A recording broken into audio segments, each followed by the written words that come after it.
नमस्कार मंडळी, श्री स्वामी समर्थ। आज 19 मार्च आणि आज आहे गुढीपाडवा।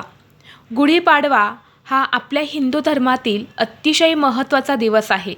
या गुढीपाडव्यापासूनच हिंदू नववर्षाची सुरुवात होते। हिंदू पंचांगानुसार चैत्र शुद्ध प्रतिपदेला गुढीपाडवा हा सण साजरा केला जातो आणि गुढीपाडवा हा सण 3.5 शुभमुहूर्तांपैकी एक मानला जातो।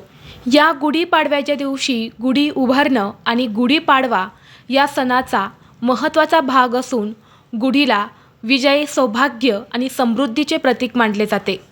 गुढीपाडव्याच्या दिवशी सकारात्मक लहरी या खूप जास्त प्रमाणामध्ये सक्रिय असल्यामुळे आपल्या घरापासून वाईट शक्तींना दूर ठेवण्यासाठी आणि घरात सुख समृद्धी प्राप्त करण्यासाठी काही प्रभावी उपाय केले जातात।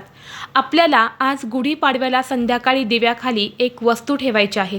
ही वस्तू ठेवल्याने एका रात्रीत आयुष्याचं सोनं होईल, सोन्यासारखे दिवस येतील।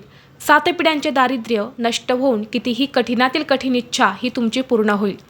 तर अशी कोणती वस्तू दिव्याखाली ठेवायची आहे, हा उपाय कसा करायचा आहे याबद्दलची संपूर्ण माहिती एका व्हिडिओद्वारे मी तुमच्यासोबत शेअर केलेली आहे। तो व्हिडिओ पाहण्यासाठी या व्हिडिओच्या खाली जो छोटा त्रिकोण दिसत आहे त्या त्रिकोणावरती तुम्ही क्लिक करा, म्हणजे योग्य ती माहिती तुमच्यापर्यंत येईल। धन्यवाद। श्री स्वामी समर्थ।